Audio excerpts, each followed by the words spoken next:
I believe unfair था, only on the basis क्योंकि जो नॉमिनेशन उस दिन हुई थी वो प्योरली ऑन चीटिंग बेसिस हुई थी। आई एम श्योर सबने एपिसोड में देखा ही है कि वो टेलीफोन उठाना था, जो अभिषेक ने उठाया, ईशा संचालक थी, तो उसने कहा नहीं अभिषेक के हाथ में फ़ोन नहीं था, समर्थ के हाथ में फ़ोन था। सो ऑन दोज ग्राउंड्स मैं बोलती हूँ अनफेयर था। अगर उस प्रक्रिया को बहुत फेयर तरीके से किया जाता और मेरा नाम आता, मुझे उसमें कोई प्रॉब्लम नहीं थी, बट बिकॉज अनफेयर तरीके से मुझे नॉमिनेट किया गया, सो डेफिनेटली अनफेयर है। आपके बाद नील तुरंत निकली, क्या आपको लगता है कि ये जो दो स्ट्रॉन्ग प्लेयर्स को निकालना was very unfair for the people, like predicted winner को विन कराना? डेफिनेटली दो स्ट्रॉन्ग भी कह लो, और क्योंकि दो सेंसिबल थे। अगर हम कहते हैं बिग बॉस इस टाइम डिफरेंट है, तो इस टाइम डिफरेंट सिर्फ नील और मैं थे इन द, जब तक मैं वहाँ थी उस मैं बात कर रही हूँ। बाकी तो सारे एक जैसे ही थे, लड़ते रहते थे, आर्ग्यू करते रहते थे, मैनिपुलेट कर रहे थे, एक दूसरे के सिर पे पैर रख के आगे बढ़ने की कोशिश कर रहे थे, जलील कर रहे थे, कुत्तापन कर रहे थे, जो ये चीज़ें नील और मैं नहीं कर रहे थे। तो फिर बिग बॉस डिफरेंट है बट सेम है। Okay, so how's your journey? Tell us something, the biggest learning thing that you have learned from this journey. I will not say I've learned something from Big Boss. हाँ, learn मैंने ये ज़रूर किया है, हमने ये अक्सर डायलॉग्स में बोला है या कहानियों में सुना है या किसी के साथ कुछ हादसा हुआ सुना है कि इंसान कितना कमीना हो सकता है। ये मैंने बिग बॉस में देखा कि कैसे एक इंसान दूसरे इंसान की वल्नरेबिलिटी को इस्तेमाल कर सकता है। जैसे ना एक टास्क आया था हमारा गिद्ध के आगे मांस डालो, ये मैंने ह्यूमन फॉर्म में बिग बॉस में देखा है। इट्स एंड मैं रो पड़ी थी, मेरे आंसू निकल गए थे कि यार कोई ऐसे कैसे कर सकता है यार, कोई अपने एकदम वल्नरेबल स्टेज में और दूसरे आके ऐसे कि हम तुझे नोचेंगे, जैसे वल्चर को एक मांस मिला है। सो ये सब मैंने सीखा नहीं पर देखा, सुना तो बहुत था in life, but I witness में मुझे नील ने पूछा भी था कि आप क्यों इतना इफेक्ट हो रही हैं, ये सब तो होता है। आई सेड हाँ, पर शायद आज ज़िंदगी में पहली बार देख रही हूँ तो इसीलिए मुझे बहुत बुरा लग रहा है। yes.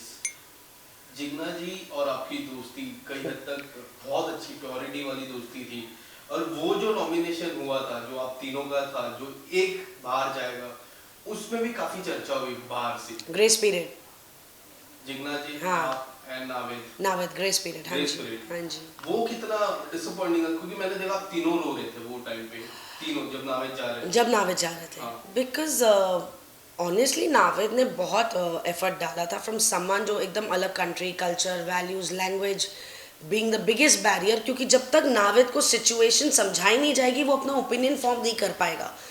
तो बट जिस दिन नावेद घुसा से जिस दिन नावेद ने एग्जिट ली, नावेद में बहुत कमेंडेबल एक चेंज था for the game, for better.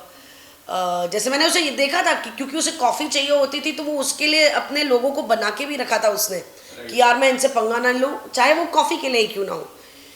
तो so I felt that Naved should have stayed definitely. Ayesha के आने के बाद मुनव्वर और मनारा की दोस्ती में काफी चेंजेस बदला हुआ है। हाल ही में जो हुआ सबने देखा, आप वो दोस्ती पे और हाल ही में जो हुआ इंसिडेंट, उस पे क्या कहना चाहोगे? आयशा के आने के बाद मुनव्वर और मनारा की दोस्ती में चेंजेस आए, वो बढ़ गए चेंजेस, पर चेंजेस पहले आ चुके थे, है ना। क्योंकि कई बार मुनव्वर को ये फीडबैक मिला गया था वीकेंड के बाहर पे दैट हट जाओ, आगे बढ़ो, मत करो ये, तुम अपने दोस्तों के लिए खड़े रहते हो, तुम्हारे दोस्त तुम्हारे लिए कहाँ खड़े रहते हैं। तो ऑलरेडी मुनव्वर को थोड़ा वो एक था कि और मुनव्वर ने बनाने के लिए रिश्ते नहीं बनाए थे गेम के लिए, व्हाट आई मीन, उसने ऑर्गेनिकली बनाए थे। अब हाँ, ये हो सकता है कि किसी के साथ एक 10 मिनट का रिश्ता है, किसी के साथ 1 घंटे का रिश्ता है।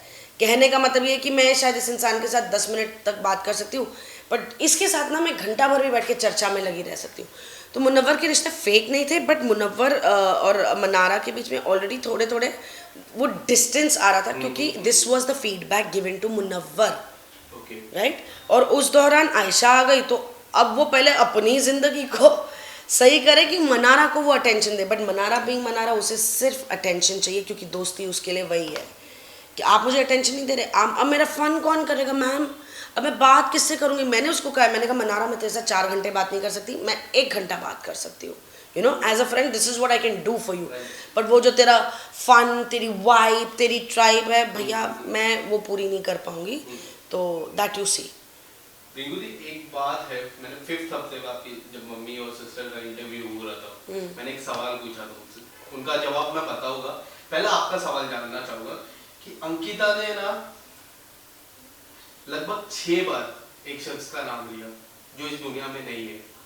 हाँ मैंने भी ये सुना है। हाँ, हाँ। तो काफी लोग का बाहर से मिक्स रिएक्शन था कि ये एक मुद्दा हो सकता है कि टीआरपी और मिले अंकिता पर्सनली, हाँ अंकिता जी, को, समझी मैं। कि लोग अभी भी आफ्टर 2-3 इयर्स अभी भी ट्विटर पे ट्रेंड करते हैं डेली।